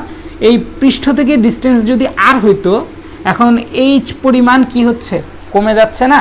তার মানে কি এখান থেকে পৃথিবীর কেন্দ্র থেকে এইটুকু দূরত্ব কত হচ্ছে? আর মাইনাস এইচ হচ্ছে। আশা করি বুঝতে পারছেন, ঠিক আছে। আবার বলি, যখন পৃথিবীর উপরে পাহাড় নিতাম তখন হচ্ছে পাহাড়ের উচ্চতা যদি এইচ হইতো, এটা থেকে একদম, এটা তো আর পৃষ্ঠ পর্যন্ত দূরত্ব আর, তাহলে আমি টোটাল দূরত্ব কত নিতাম কেন্দ্র থেকে? আর প্লাস এইচ, জি পরিমাপ করার জন্য। আর এখানে টোটাল দূরত্ব কত নিতে হবে জি পরিমাপের জন্য? এখান থেকে খনির এই যে শেষ মাথা, এইটুকু দূরত্ব কত? এইটুকু দূরত্ব হচ্ছে টোটাল পৃষ্ঠ পর্যন্ত দূরত্ব থেকে যদি এইচ বিয়োগ করে দিই, তাহলে যেটা আসতেছে এইটুকু হচ্ছে সেই দূরত্বটা, ঠিক আছে। আচ্ছা, তো এটা যদি আপনারা বুঝে থাকেন তাইলে এখন খেয়াল করে দেখেন, আপনাকে খনির গভীরতা বের করতে বলছে না, তো খনির গভীরতা বের করি। হ্যাঁ, তো দেখেন এখান থেকে আমরা ডিরেক্ট সূত্র করি, জি অফ খনি ডিভাইডেড বাই জি অফ পৃথিবী পৃষ্ঠ, ঠিক আছে। তো খনির জন্য কি আসবে? জি ইকুয়াল টু জিএম বাই খনির জন্য। হ্যাঁ, তো খনির জন্য যখন জি ইকুয়াল টু জিএম বাই খনির দূরত্ব কত কেন্দ্র থেকে? আর মাইনাস এইচ না? কেন্দ্র থেকে কিন্তু আর মাইনাস এইচ দূরত্ব অবস্থান করতেছে, তার মানে কি R minus H whole square into আপনার জি পৃষ্ঠ, পৃথিবী পৃষ্ঠের জন্য এটা কত আসবে? R square divided by g m. তো জিএম কাটা, এটা রইলো। হ্যাঁ, তো এখন দেখেন আপনার এটা কি আসে, এই দুটা দেওয়া আছে, আর দেওয়া আছে, আপনাকে এইচ এর মান বের করতে হবে, তাই না? তার মানে খনির গভীরতা এইচ এর ভ্যালুটা আপনার বের হয়ে যাবে, ঠিক আছে। আচ্ছা, এটা আমি বের করে দিই, জি অফ খনি জি অফ পৃষ্ঠ equal to R square divided by R minus H whole square. ভাই একটু গুছায় লিখলাম, ঠিক আছে। তো এখন মনে করেন এই পাশে দুই পাশে বর্গমূল করলাম, তো দুই পাশে বর্গমূল করলে এইটা আসলো, ঠিক আছে। তো এইটা যদি আসে, এখন আরেক কাজ করি, আর মাইনাস এইচ ইকুয়াল টু কত? জি অফ পৃষ্ঠ মাইনাস জি অফ খনি ইন্টু কত? ইন্টু হচ্ছে আর, ঠিক আছে। তাইলে অতএব আপনার তো দরকার এইচ এর ভ্যালু, তাহলে অতএব এইচ ইকুয়াল টু কত? আর মাইনাস জি অফ পৃষ্ঠ ডিভাইডেড বাই জি অফ খনি ইন্টু কত? আর। তো আপনি চাইলে এখান থেকে আর কমন নিতে পারেন, আর কমন নিলে 1 minus root over G of খনি ডিভাইডেড বাই জি অফ পৃষ্ঠ উপরে জি অফ পৃষ্ঠ ডিভাইডেড বাই জি অফ খনি, ঠিক আছে। এটা থেকে উত্তর আসে। তো আপনাদেরকে অনেক সময় হচ্ছে শর্টকাট জিজ্ঞেস করে, কেমন যে খনির অভ্যন্তরে যে আপনার ডাটা দেওয়া থাকলে শর্টকাট করতে পারেন, তো শর্টকাট সবাই এটাকে ধরে, ঠিক আছে। এইচ ইকুয়াল টু কি ধরে? R into 1 minus g of root over G of পৃথিবী পৃষ্ঠের যে অভিকর্ষ ত্বরণ সেটা ডিভাইডেড বাই জি অফ হচ্ছে খনি, ঠিক আছে। তো এটা ডিরেক্ট শর্টকাট করে, তো শর্টকাটের তো দরকার নেই, সিম্পল একটা অঙ্ক, এইটুকু আপনারা একটু করে নিতে পারবেন। তো আশা করি অঙ্কের এই পোর্শনটা সবাই বুঝছেন, কিভাবে অঙ্কটা করছি বুঝছেন, অঙ্কটা এইভাবে করবেন এবং হচ্ছে পরের অঙ্কটাও সেমভাবে করবেন, ঠিক আছে। জাস্ট একটু ডিফারেন্স আছে, ওইটা আপনারা আগের অঙ্ক আমি করাই দিছি ওইভাবে, ঠিক আছে। তো কোনো সমস্যা নেই, আশা করি এই অংশটা আপনারা সবাই পারবেন, আশা করি এইটুকু ক্লিয়ার হয়েছে। এগুলো কিন্তু খুবই ইম্পর্টেন্ট, বারবার আসে, সুতরাং আপনারা এগুলো ভালো করে প্র্যাকটিস করবেন, কেমন? দেখেন আমাদের অন্য টাইপের অঙ্কগুলো দেখাই, ভাইয়ার লেখা আস্তে আস্তে খারাপ হয়ে যেতেছে যত রাত বাড়তেছে। আচ্ছা, প্রথম অঙ্কটা কি বলছে? একটি সেকেন্ড দোলককে খনির ভিতর নিয়ে গেলে দিনে সে 14 সেকেন্ড ধীরে চলে, এর দোলনকাল কত? ঠিক আছে, গতকালকে এই টাইপের ম্যাথগুলো আপনাদেরকে করাইছি। সেকেন্ড অঙ্কটা কি বলছে? একটি সেকেন্ড দোলকের দৈর্ঘ্য শৈত্যের প্রবাহের ফলে হ্রাস পায়। শৈত্য প্রবাহ মানে কি? যে ঠান্ডা বাতাসের যে প্রবাহ সেটাকে আমরা কি বলি? শৈত্য প্রবাহ। সেটার ফলে দৈর্ঘ্যটা কি হলো? হ্রাস পাইলো, বা হচ্ছে টেম্পারেচার কমে যায়, দৈর্ঘ্য হ্রাস পাইলো, ফলে তা দৈনিক 15 সেকেন্ড ফাস্ট হইলো। ঠিক আছে, সেকেন্ড দোলকটা দৈনিক কি হলো? 15 সেকেন্ড ফাস্ট হলো, এর দোলনকাল কত? ঠিক আছে, তো ভাইয়া 2 নম্বরটা করে দিই, 1 নম্বরটা আপনারা পড়বেন। ঠিক আছে, আচ্ছা দোলনকাল চাইছে তাই না? তো আমরা কি জানি আমাদের প্রতিদিন কত সেকেন্ড থাকে? প্রতিদিন থাকে 86,400 সেকেন্ড। ঠিক আছে, 24 ঘন্টায় 86,400 সেকেন্ড থাকে। ঠিক আছে, তা আমরা কি জানি? যেহেতু এটা হচ্ছে একটা সেকেন্ড দোলক, সে যখন সুস্থ স্বাভাবিক অবস্থায় আছে বা হচ্ছে তার যখন চেঞ্জ নাই কোনো, তখন সে প্রতি 2 সেকেন্ডে একটা দোলন দেয়, তাই না? তাইলে তখন সে তার ক্ষেত্রে কি হয়েছে 2 সেকেন্ডে যদি সে একটা পূর্ণ দোলন দেয় তার মানে 1 সেকেন্ডে সে একটা অর্ধ দোলন দেয়, এটা আমরা বলতে পারি। তার মানে 1 সেকেন্ডে কয়টা অর্ধ দোলন দেয়? একটা অর্ধ দোলন দেয়, ঠিক আছে। তাহলে সে 86,400 সেকেন্ডে দৈনিক 86,400টা অর্ধ দোলন দেওয়ার কথা, তাই না? 86,400 সেকেন্ডে দৈনিক 86,400টা অর্ধ দোলন দেওয়ার কথা, কিন্তু শৈত্যপ্রবাহের ফলে সে প্রতিদিন দৈনিক 15 সেকেন্ড ফাস্ট হয়ে গেছে, তাই না?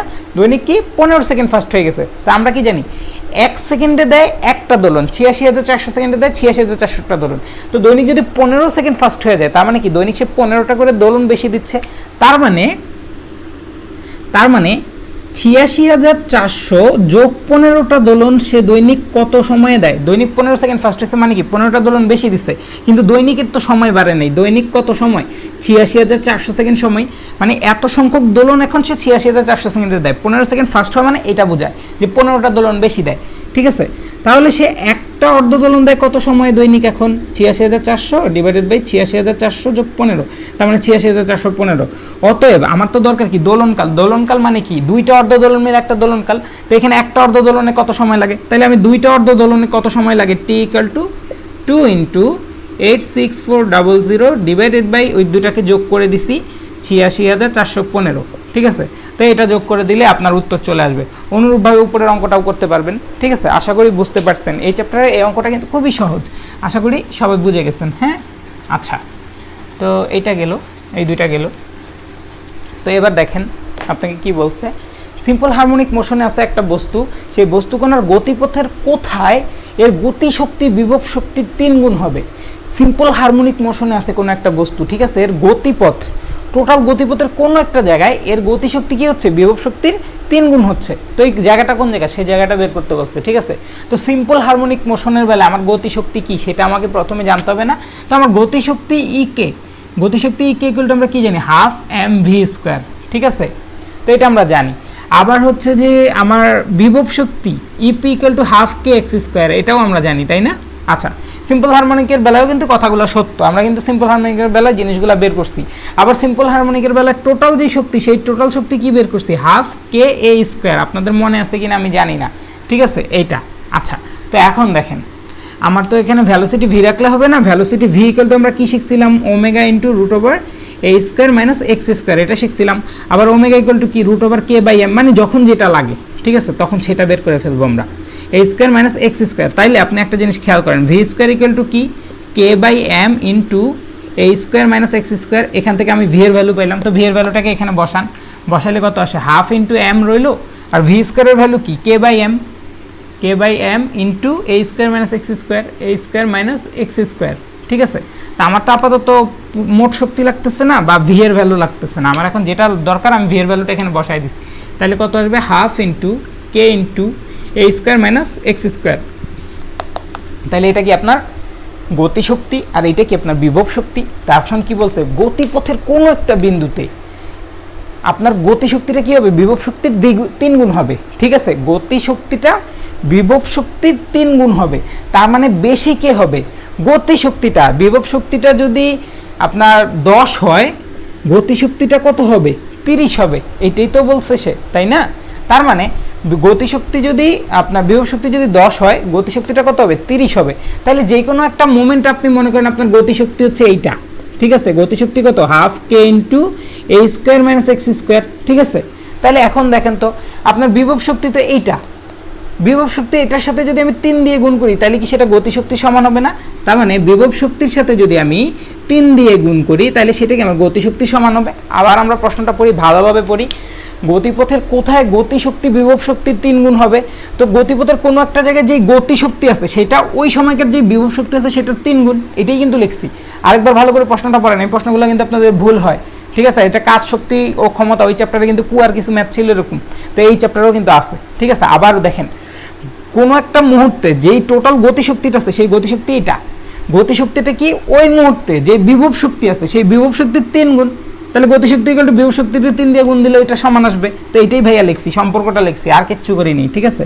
তাহলে এখন দেখেন দুই পাশে হাফ আছে, হাফ কেটে দেন, k² - kx² ইকুয়াল টু কত? 3kx², ঠিক আছে। তো এখন দেখেন সব জায়গায় কে আছে, কেউ কাইটা দিই আমি, ঠিক আছে। তো কেউ যদি কাইটা দিই তাহলে জিনিসটা কি আসতেছে? a² - আচ্ছা a² ইকুয়াল টু কত আসতেছে দেখেন তো? 2x² আসতেছে, তাই না? তাহলে এখন দেখেন এ কি, এ হচ্ছে সর্বোচ্চ বিস্তার, আর এক্স কি, এক্স হচ্ছে সেই অবস্থান যেই অবস্থানে গেলে আপনার গতিশক্তি বিভব শক্তির 3 গুণ হবে, ঠিক আছে? তাহলে আপনার x² কি, a² / 2, ঠিক আছে? তো এখন আপনার এর ভ্যালুটা হয়তো বা দেওয়া থাকবে, এর ভ্যালু দেওয়া থাকলে সেখান থেকে আপনি এক্স এর ভ্যালুটা ইজিলি বের করে ফেলতে পারবেন।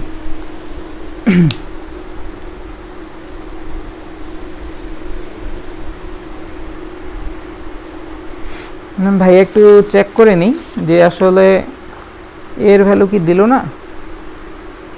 হ্যাঁ, এর ভ্যালু দেওয়া থাকবে আপনাকে, এর ভ্যালু দেওয়া থাকলে আপনি অঙ্কটা ইজিলি করে ফেলতে পারবেন, ঠিক আছে?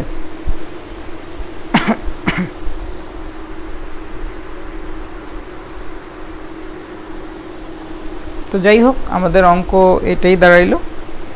আচ্ছা, কেটে দিলাম, ঠিক আছে, সব ঠিক আছে। আচ্ছা, তাহলে এটা গেল আমাদের প্রথম অঙ্কটা। হ্যাঁ, দ্বিতীয় অঙ্কটা কি বলছে, একটা সিম্পল হারমোনিক মোশনে একটা স্প্রিং বল ধ্রুবকের মান k = 45 নিউটন পার মিটার, ঠিক আছে? বিস্তার হচ্ছে a = 20 মিটার, সরণ x = 0.04 মিটার।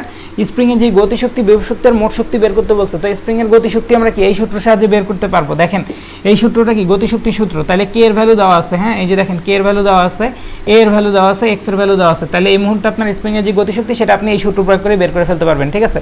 তারপরে কি বলছে আপনাকে যে বিভব শক্তি কত, ঠিক আছে? বিভব শক্তি কত, বিভব শক্তির সূত্রটা কি, হাফ k x², হাফ জানেন k জানেন, x এর ভ্যালু জানেন, তার মানে বিভব শক্তি বের হয়ে গেছে। তারপর আপনাকে মোট শক্তি বলছে না, মোট শক্তি কি, E = ½ kA²। ভাইয়া কিন্তু গ্রাফের ভিতরে এই অঙ্কগুলো এগুলো বারবার করাইছি গ্রাফের সময়, আপনারা ভালো করে খেয়াল করবেন সূত্রগুলো। তো আপনি কে জানেন, এ জানেন, তার মানে কি আপনি এই যে মোট শক্তির মানও জানেন, ঠিক আছে? সূত্র জানলে কিন্তু অঙ্ক সহজ। তারপরের অঙ্কে কি বলছে, সিম্পল হারমোনিক মোশনে বল ধ্রুবক k এর মান হচ্ছে, k এর মান দেওয়া আছে। এখন k এর মান কত দেওয়া আছে, k এর মান দেওয়া আছে হচ্ছে যে আপনার 33 নিউটন পার মিটার ইনভার্স 1, বিস্তার দেওয়া আছে 8 মিটার, ঠিক আছে? তো এখন আপনাকে বলছে ই ম্যাক্স আর ইপি ম্যাক্স, মানে হচ্ছে যে ই ম্যাক্স ইকে ম্যাক্স মানে কি, আপনার গতি শক্তি সর্বোচ্চ মান কত আর বিভব শক্তির সর্বোচ্চ মান কত সেটা জানতে চাইছে, ঠিক আছে? তাহলে একটা জিনিস খেয়াল করেন, সরল দোলকের বেলায় সর্বোচ্চ গতি শক্তি আমি কোথায় পাবো, সর্বোচ্চ গতি শক্তি কি হাফ mv², না? তো হাফ mv², ভি এর মান যেখানে সর্বোচ্চ সেখানে সর্বোচ্চ গতি শক্তি পাবো। তার মানে ভি এর মান সর্বোচ্চ হয় সাম্য অবস্থায়, সাম্য অবস্থানে ভি হয় কি ম্যাক্স। তার মানে সাম্য অবস্থায় টোটাল যে শক্তি সেটা কি তার গতি শক্তিতে রূপান্তরিত হয়েছে, ঠিক আছে? শক্তি কি অবিনাশ, এক রূপ থেকে অন্য রূপে রূপান্তর হয়, ধ্বংস হয় না, বিনাশ হয় না। তার মানে এই উপরে উঠছে যখন তখন পুরোটা তার গতি শক্তি ছিল, সাম্যাবস্থায় আসছে যখন পুরোটা তার গতি শক্তি হয়েছে না, সরি উপরে পুরোটা বিভব শক্তি ছিল, সাম্যাবস্থায় আসছে পুরোটা কি গতি শক্তি হয়ে গেছে না।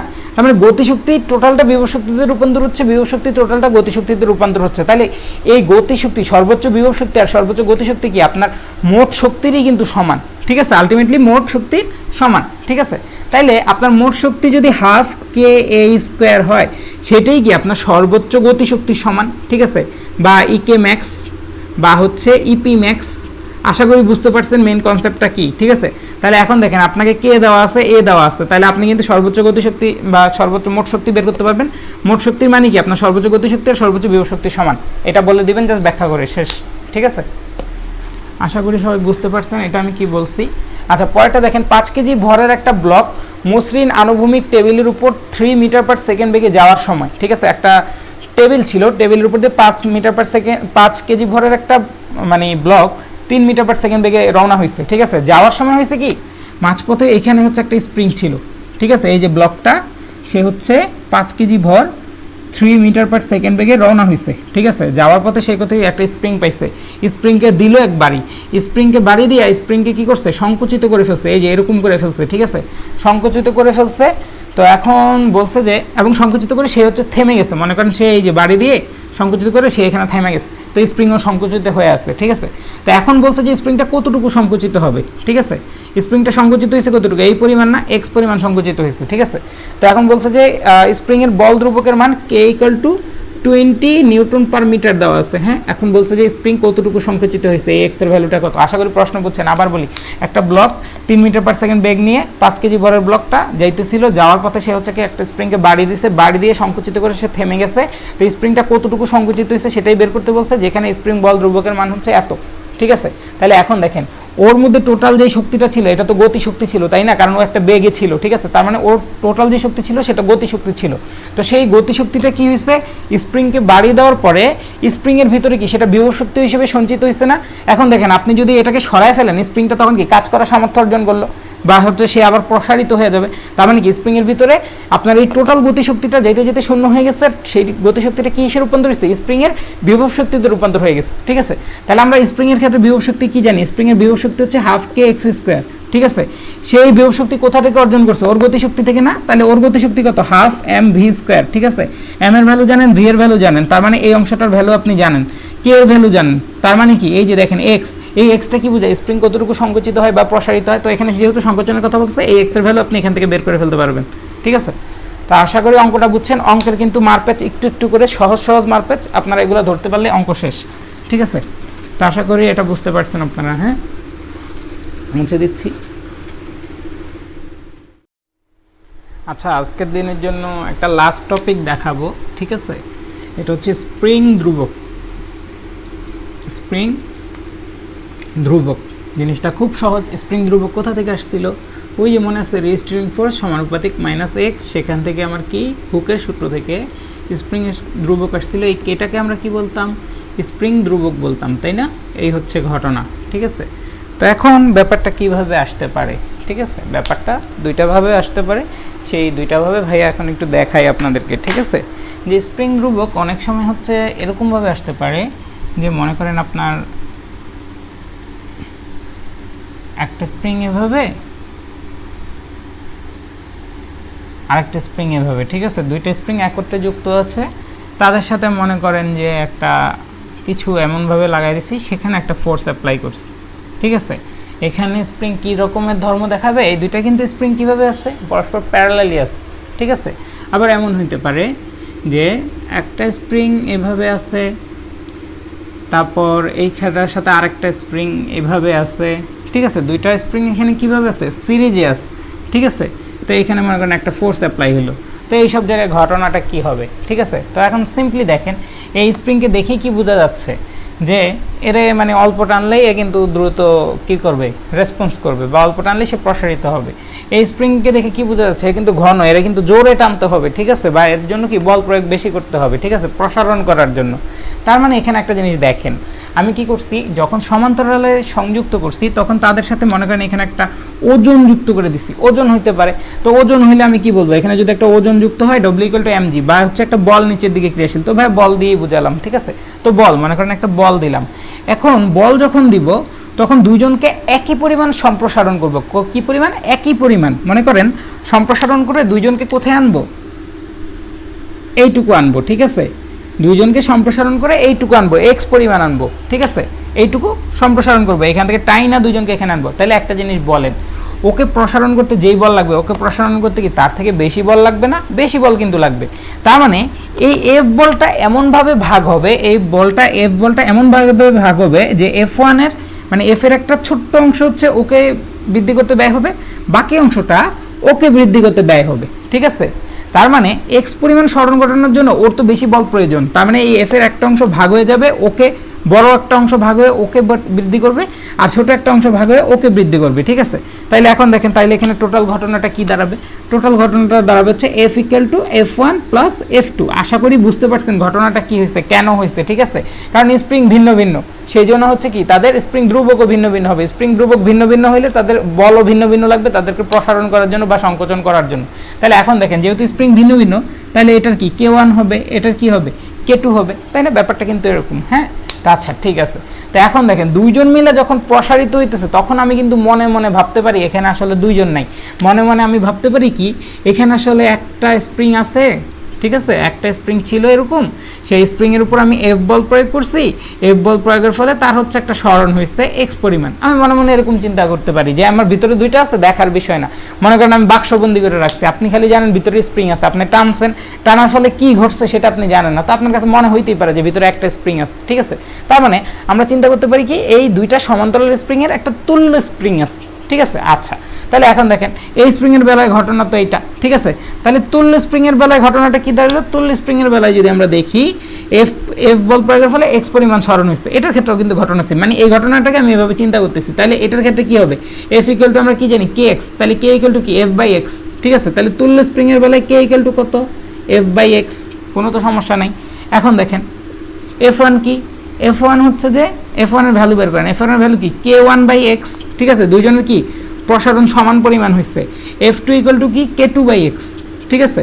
কোথা থেকে পাইলাম ভাই? এই যে এই সূত্র অনুসারে, ঠিক আছে। এই কে ওয়ান কে টুর ভ্যালু বের করলাম এখান থেকে, ঠিক আছে। আচ্ছা, তো এখন দেখেন আবার এফ কি? এফটা কি? এই দুইজনকে প্রসারণ করে যেটা পাইছি সেটাই তো এফ এর ভ্যালু প্রকাশ করে। আবার আমি কি বলছি যে দুইজনকে প্রসারণ করে যেটা পাইছি সেটা এটা, ঠিক আছে। তার মানে কি এফ এর ভ্যালু কি? এটাই প্রকাশ করতেছে। তার মানে কি আপনি দেখেন তো আপনার এফ ইকুয়াল টু কি, সরি ভাই একটু ভুল লিখছি এখানে, হ্যাঁ দেখেন এফ এর ভ্যালুটা হচ্ছে কে এক্স, ঠিক আছে। এফ এর ভ্যালু হচ্ছে কে এক্স, এখান থেকে এফ ওয়ান এর ভ্যালু কি? এফ ওয়ান এর ভ্যালু হচ্ছে কে ওয়ান এক্স, আর এফ টু এর ভ্যালু কি? কে টু এক্স। আশা করি বুঝতে পারছেন। তাইলে অতএব সব জায়গা থেকে যদি আপনি এক্স বাদ দেন তাহলে কে ইকুয়াল টু কি? কে ওয়ান প্লাস কে টু, ঠিক আছে। এই যে কে, এই কেটা কি? তুল্য যেই আপনার স্প্রিং বল ধ্রুবক সেটা, মানে দুইটা স্প্রিং যদি সমান্তরালে থাকে, অনেকটা হচ্ছে আমাদের রোদের মতো, তুল্য রোধ বের করি না, সমান্তরাল সিরিজের রোধ বের করি না, ব্যাপারটা হচ্ছে এরকম। সমান্তরালে যদি দুইটা আপনার স্প্রিং ধ্রুবক থাকে তাইলে সেখানে তুল্য যেই স্প্রিং ধ্রুবক কাজ করবে সেই কে এর ভ্যালু কি? এটা আপনাদেরকে কিন্তু এতক্ষণ স্প্রিং এর অঙ্ক করাইছি, এগুলো সব জেনারেল অঙ্ক ছিল। যদি কখন আপনাকে বলতো দুইটা স্প্রিং এভাবে থাকে, সিরিজে থাকে, তখন তাদের বেলায় আপনি কিভাবে কি করতেন? তখন তাদের বেলায় আপনি তুল্যকে এটা ইউজ করতেন, তুল্যকে এটাকে আপনি অঙ্কের ভেতর ব্যবহার করতেন, ঠিক আছে। তো আশা করি সমান্তরালের ব্যাপারটা কি সেটা বুঝে গেছেন। আবার ওইটার ক্ষেত্রে দেখেন এখানেও মনে করেন যে দুইটা স্প্রিং দেওয়া আছে, একটা স্প্রিং এর স্প্রিং ধ্রুবক কে ওয়ান, একটা স্প্রিং এর স্প্রিং ধ্রুবক কে টু, ঠিক আছে। এখন একটা বল প্রয়োগ করতেছি, তো এই অ্যাপ বলটাই তো ওর উপর ক্রিয়া করতেছে, এই অ্যাপ বলটাই তো ওর উপর ক্রিয়া করতেছে, ঠিক আছে। তো মনে করেন ওর উপর ক্রিয়ার ফলে ওর এখানে মনে করেন প্রসারণ হয়েছে, মনে করেন আদি অবস্থা থেকে এক্স ওয়ান পরিমাণ, ঠিক আছে। ওর প্রসারণ হয়েছে কতটুকু? এক্স ওয়ান পরিমাণ প্রসারণ হয়েছে। আর ওর ক্ষেত্রে প্রসারণ হয়েছে কতটুকু? এক্স টু পরিমাণ প্রসারণ হয়েছে। যেহেতু কে ওয়ান কে টু ভিন্ন ভিন্ন, তার মানে তাদের প্রসারণও ভিন্ন ভিন্ন হবে একই পরিমাণ বল প্রয়োগের ফলে।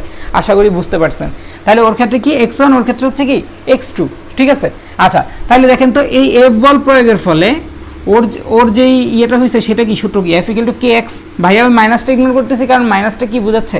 মাইনাসটা বোঝাচ্ছে সাম্য অবস্থার দিকে, তার বল আর সরণের দিকে হচ্ছে বিপরীত দিকে, ঠিক আছে। এটা হচ্ছে বোঝাচ্ছে। তাহলে এফ ইকুয়াল টু কি? কে এক্স ওয়ান ওর জন্য, কে ওয়ান এক্স ওয়ান ওর জন্য কি? এফ ইকুয়াল টু কি? কে টু এক্স টু, ঠিক আছে। তখন এটা যদি আবার বাক্সবন্দি করি তাহলে আমার কি মনে হতে পারে না যে একটা স্প্রিং আছে, তার উপর আমি এফ বল প্রয়োগ করতেছি, তার ফলে তাদের টোটাল একটা সরণ হচ্ছে।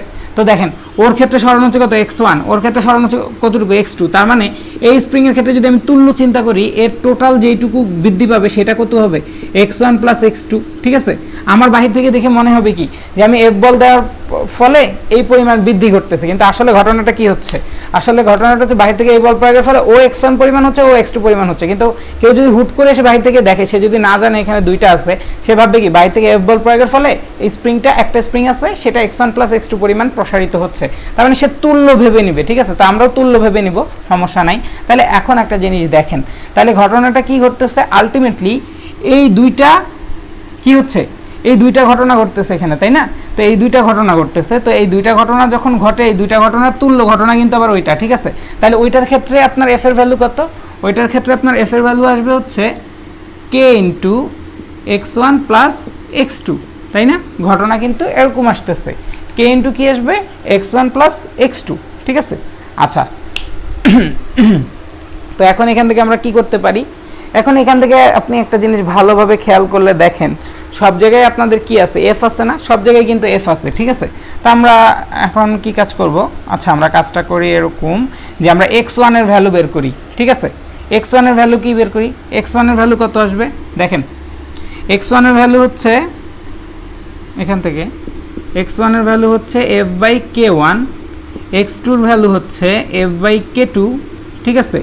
এখান থেকে এক্স ওয়ান প্লাস এক্স টুর যেই ভ্যালুটা আছে, ঠিক আছে, সেটা যদি আমি বের করি, এক্স ওয়ান প্লাস এক্স টুর ভ্যালুটা কি? এক্স ওয়ান প্লাস এক্স টুর ভ্যালুটা হচ্ছে এফ বাই কে, তাই না? ঘটনা কিন্তু এরকম, ঠিক আছে। আর এইখানে যদি আমরা টোটাল ঘটনাটা দেখি, টোটাল ঘটনাটা কি? যে X one plus x two পরিমাণ বা টোটাল সরণ ঘটতেছে কতটুকু? টোটাল স্মরণ করতেছে x1 plus x2 equal to x পরিমাণ, তাই না? আর এখানে যে x1 প্লাস x2 সেটাকে আমি x1 প্লাস x2 না বলে আমি বলতে পারি ডাইরেক্ট x, ঠিক আছে? এই x ইকুয়াল টু কি x1 প্লাস x2 সমান, এখানে x1 x2 সমান, ঠিক আছে? তাহলে এখন একটা জিনিস দেখেন, x ইকুয়াল টু কি x1 প্লাস x2, তাহলে এখন দেখেন এটা কি, এটাকে আমি টোটালটাকে ধরি x, তাহলে আর আমার ঝামেলা হবে না। তুল্যর ক্ষেত্রে সব কিছু কি একটা ডেটার মধ্যেই ধরি, ঠিক আছে? আচ্ছা, তাহলে এখন দেখেন এইটুকু একটু ভাই মুছে দিই, হ্যাঁ? তো এখন দেখেন এটার বেলা x1 এর মান কত, x1 এর মান বসান f/k1 প্লাস x2 এর মান বসান f/k2 ইকুয়াল টু x এর ভ্যালু বসান f/k। দেখেন তো উপরে সব জায়গায় x না, f না, তার মানে কি 1/k1 plus 1/k2 equal to 1/k। মনে আছে রোধের মধ্যে যখন প্যারালালি থাকতো রোধগুলা তখন এটা হইতো, কিন্তু দেখেন সিরিজের মধ্যে যখন আপনার মানে এখন হচ্ছে রোধের কথা না, এখন হচ্ছে স্প্রিং বল ধ্রুবকের কথা বলতেছে। স্প্রিং বল ধ্রুবক যখন সিরিজে থাকে তখন তারা রোধের মতো আচরণ করে, তাদের তুল্য রোধটা, এটা হচ্ছে তুল্য রোধ, আপনি তুল্য রোধ বের করে কাজ করবেন, ঠিক আছে? আর যখন সমান্তরালে থাকে তখন তারা রোধের সিরিজের মতো আচরণ করে, মানে সবগুলো যোগ হয়, ঠিক আছে? তাইলে আমরা এখান থেকে কি দেখলাম, এখান থেকে আমরা দেখলাম যে একাধিক পরিমাণ যদি আমাকে আপনার স্প্রিং সিরিজে যুক্ত করে দেয় তাহলে আমি এভাবে করে অঙ্কটা বের করব, বা হচ্ছে তাদের স্প্রিং ধ্রুবকটা তুল্য স্প্রিং ধ্রুবকটা বের করব। আর যদি একাধিক যদি এভাবে হচ্ছে যে আপনাকে কিভাবে দেয়, যে সমান্তরালে দেয়, তাহলে হচ্ছে এই সিস্টেমে বা সিরিজের রোধের যেমনি করি সেভাবে করে হচ্ছে আমি তাদের কি করব, স্প্রিং বল ধ্রুবকটা বের করব, ঠিক আছে? তা আশা করি আপনারা জিনিসটা বুঝে গেছেন, হ্যাঁ? আর এটার ক্ষেত্রে ঘটনাটা কি হয়, এটার ক্ষেত্রে ঘটনাটা হয় যে বলটা দিচ্ছি সেই বলটা দুইটা ভিন্ন ভিন্ন ভাগে ভাগ হয়। একটা ভাগ কি একটা অংশকে আপনার প্রসারিত করতে ব্যয় হয়, আরেকটা ভাগ হচ্ছে আরেকটা অংশকে প্রসারিত করতে ব্যয় হয়, ঠিক আছে? দুইটা যে সমান হতে হবে এমন কোনো কথা নেই। কিন্তু এটার ক্ষেত্রে দেখেন, এটার ক্ষেত্রে কি হচ্ছে, যেই ফোর্সটা দিতেছি সেই একই ফোর্স এটাকেও প্রসারিত করে এটাকেও প্রসারিত করে, ঠিক আছে? আলাদা না, কিন্তু একটা সুতার এক মাথা ধরে টানলে সুতার প্রত্যেকটা পয়েন্টে ওই একই বল কাজ করে, ঠিক আছে? ব্যাপারটা অনেকটা ওই রকম। তো আশা করি আপনারা বুঝতে পারছেন। তো এখানে মেন কনসেপ্ট কি, এখানে মেন কনসেপ্ট হচ্ছে এই সব পদ্ধতিতে যদি আপনাকে দেওয়া থাকে আপনি সেখানে কে এর মানটা বের করে নেবেন, বা তুল্য বল ধ্রুবকের মানটা বের করে নেবেন। যদি সিরিজে থাকে তাহলে হচ্ছে এই সবগুলা যোগ করে দিবেন বল ধ্রুবক, আর যদি প্যারালালি থাকে তাহলে সবগুলা বল ধ্রুবকে কি ওই যে 1/k1 plus 1/k2 equal to 1/k এইভাবে করবেন। তিনটা থাকলে 1/k3 যোগ করবেন, এখানে তিনটা থাকলে k3 যোগ করে দিবেন, ঠিক আছে? আশা করি বুঝতে পারছেন। তো এই হচ্ছে মোটামুটি ঘটনা। তো এরই সাথে সাথে আপনাদের এই পর্যাবৃত্ত গতিকে ভাইয়া হচ্ছে যে দিন বলবো, তো আপনারা এই অঙ্কগুলো সব ক্লিয়ার করবেন। আর এই টাইপের কোনো অঙ্ক যদি আপনারা কোথাও খুঁজে পান ভাইয়াকে জানাবেন, ঠিক আছে? আর আপনাদের যদি আরও ম্যাথ লাগে এটার জন্য আপনারা আপনাদের বইগুলো সলভ করবেন। যে কোনো সমস্যা ভাইয়াকে অবশ্যই জানাবেন, গ্রুপে পোস্ট করে জানাবেন। আপনারা অবশ্যই ক্লাস নোট পোস্ট করবেন, আর এটা ফুল ক্লাস নোটটা ভাইয়া আপনাদের কারো কাছ থেকে সংগ্রহ করে নিব অবশ্যই ইনশাল্লাহ। তো ক্লাস নোট দেখাবেন, আর হচ্ছে যে এই অঙ্কগুলো সবাই হচ্ছে যে বাড়ির কাজে আকারে দিবেন, ভাইয়া দেখে দিব, ঠিক আছে? আজকে আমি একটু পরে দেখতে বসবো, ভাইয়া বাড়ির কাজটা দেখে দিব। তো যাক, সবাইকে অসংখ্য ধন্যবাদ। এরই সাথে সাথে আমাদের যে পিরিয়ডিক মোশন ছিল, পিরিয়ডিক মোশনটা শেষ, দা এন্ড বলতেছি, ঠিক আছে? তো এই আর কি।